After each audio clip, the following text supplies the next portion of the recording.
Sound effects. Want me to go first? You go first. All right, let's do it. Oh, that's weird. I mean, I got my comic book in here, but there's also... Oh, it's my Rambo Blu-ray collection, because we're talking about Tulsa King with Sylvester Stallone tonight. So you're just going to saturate the whole thing in, like, dude, all the Stallone juice. Oh, it's upside down. Oh, my gosh. Look at this. It's great. It's got all the Rambo movies. Stallone's fantastic. Oh, enough promotion for him. Anyway. Batman. One Bad Day, Mr. Freeze. Let me pop Well up. done, sir. So, this was written by Gary Dugan, who has done Deadpool work, X-Men work, a little farther back. I don't know. I'm not familiar with any of his newer stuff, but he did a pretty good job on this. It's a unique story that I'll explain in a second. But Matteo Scalera did the artwork, and he did a fantastic job, as he has done one of my favorite Image comic series, Black Science, which is like a hyper-stylized series about a bunch of scientists that are more or less treated like celebrities or pop stars. And it's just a wild, wacky sci-fi romp, but the artwork is just phenomenal. And that's what Image at that time, they were knocking it out of the park with that shit. So I was excited. And plus, look at this cover. Yeah, This cover looks dope, awesome. dude. I mean, that's awesome. Like, they're in the snow globe in his head or whatever. Yeah. And I'm sure Dave Stewart did the inking or something, but he wasn't important enough to be on the top couple lines. So, inkers, you know, whatever. He always gets shit on. But this is a story all about, it's Christmas time, right? And Mr. Freeze is running rampant. And this is back in the Dick Grayson Robin times, when he's still young, a boy. So him and Batman are running around. It's a real cold winter this year. And Robin's just kind of talking to Batman after they beat some guys up. He's like, hey, do you think the bad guys could ever really change? You know, do you think if we gave the bad guys a chance that they would change? And Batman, of course, not likely. You know, it is like, sure. Yeah. I'm fucking Batman. No, it's not going to happen. Yeah. And Typical so answer. Robin convinces Batman to do something for Mr. Freeze, because he feels that Mr. Freeze, although he's a bad guy, he's a villain, whatever, He feels like he's redeemable. he's redeemable ever so slightly. Batman's throwing Robin a bone on this one. Yeah. So they find Mr. Freeze and they confront him, and they're like, look, this was Robin's idea. We want to give you a lab, give you all this modern equipment since the last time you experimented on your wife, Nora. So, because there's been technological leaps and bounds since he was trying to keep her alive initially. And we want to help you try to further along that process and try to save Nora. And Mr. Freeze was hesitant, but he was like, all right. And what was the cool thing about this story, half of the story is Mr. Freeze having flashbacks about him and his wife, Nora. And she's dying of whatever disease it may be. But it really shows us a different aspect. We always hear Mr. Freeze, this guy's like, he was trying to save his wife. You know, he was just trying to save his wife and something happened.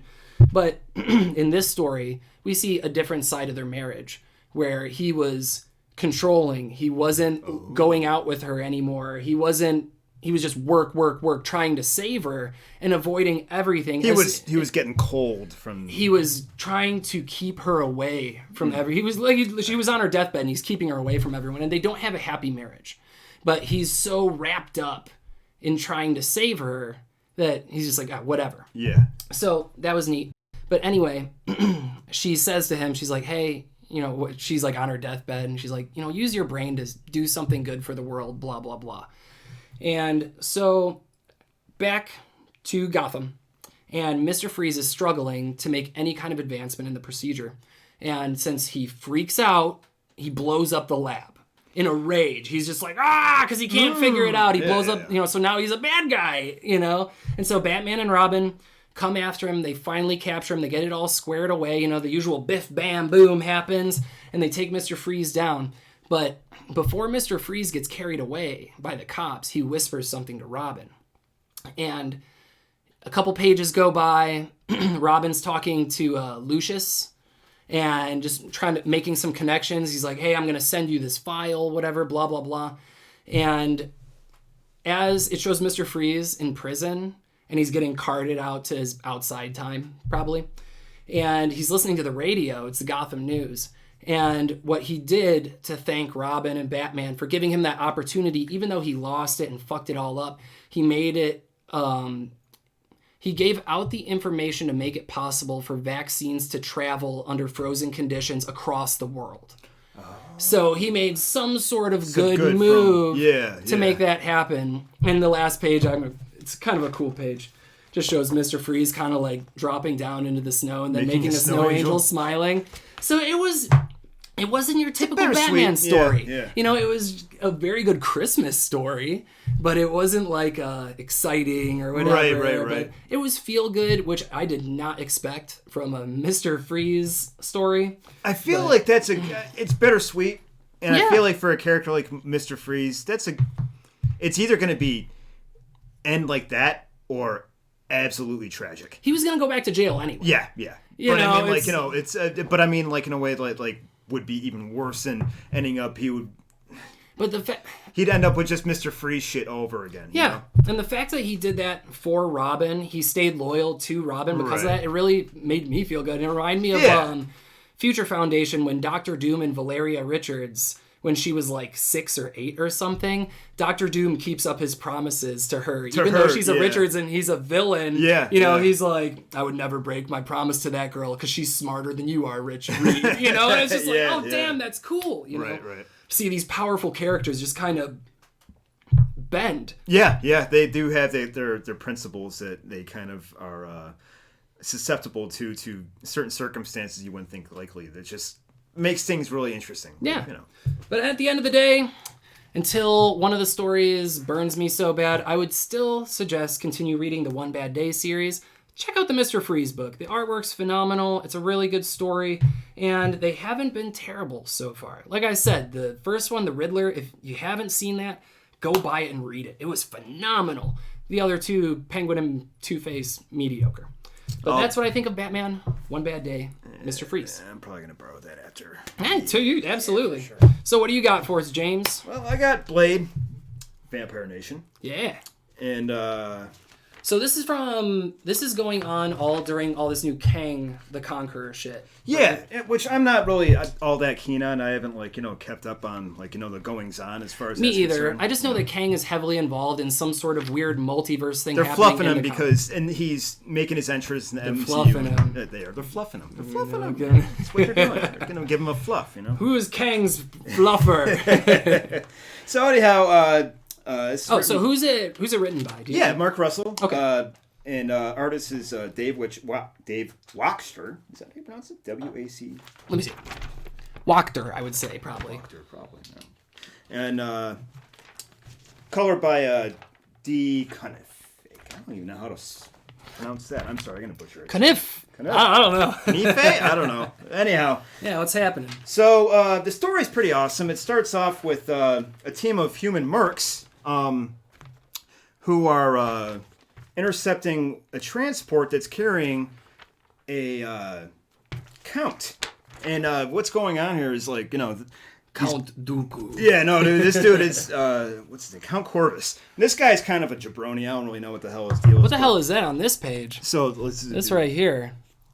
Get that front and center on the cam. What the hell is that? Well, the door's opening on his little... Corvus. See, he's sleeping in his transport, and these mercs, they're like, you know...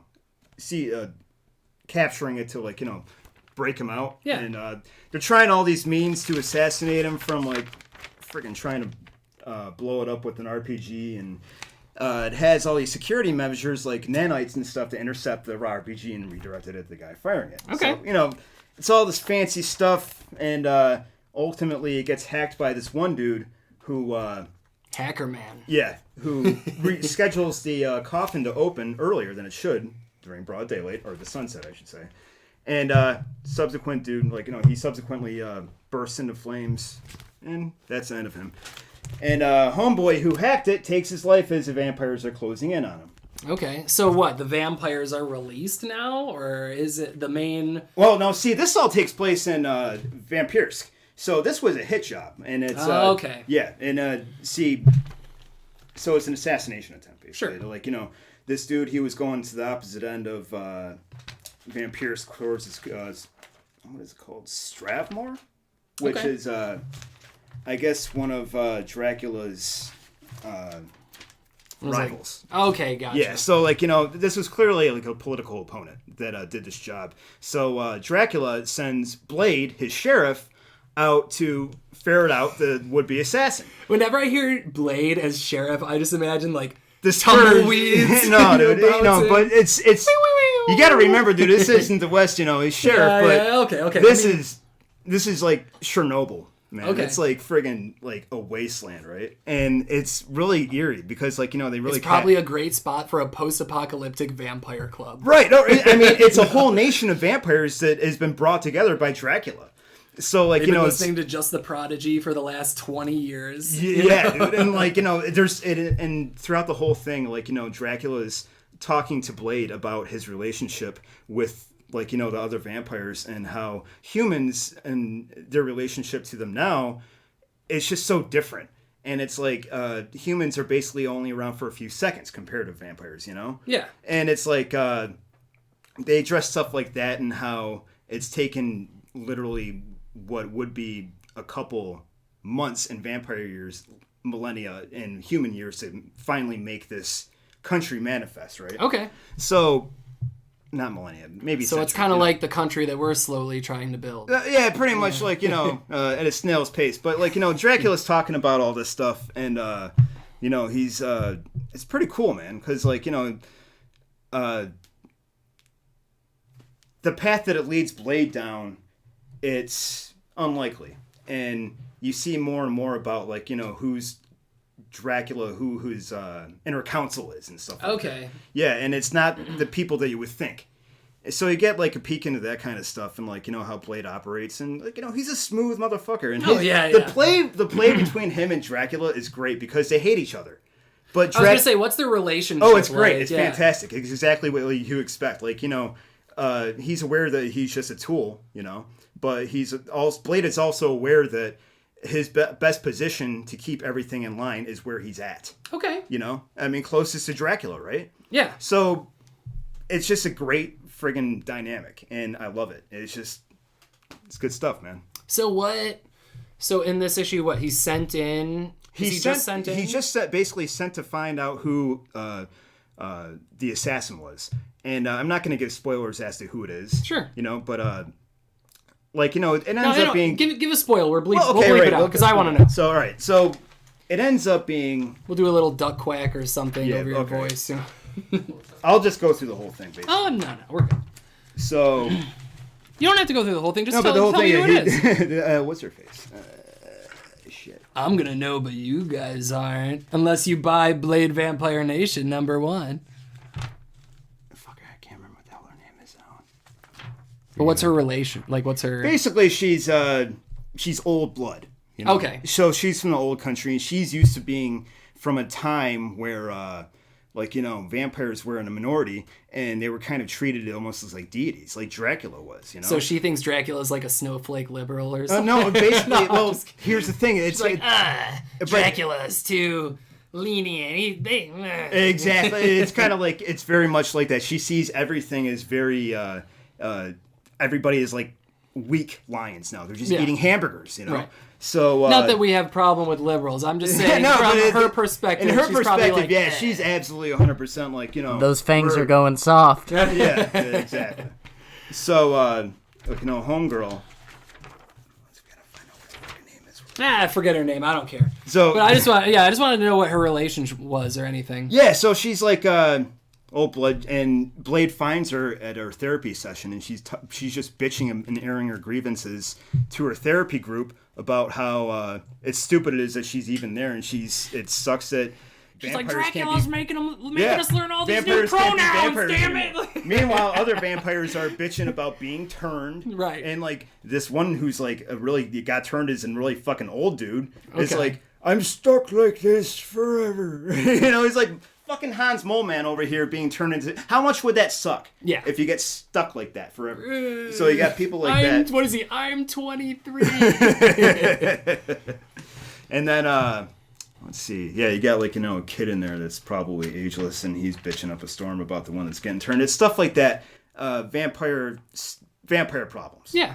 Sure. And so, yeah, he finds her there, and he's asking her questions and stuff like that. And just kind of... giving her the rundown. Then he he's leaving, he finds that there's this chick that's been stalking her, and she's a human. Okay. And it turns out that I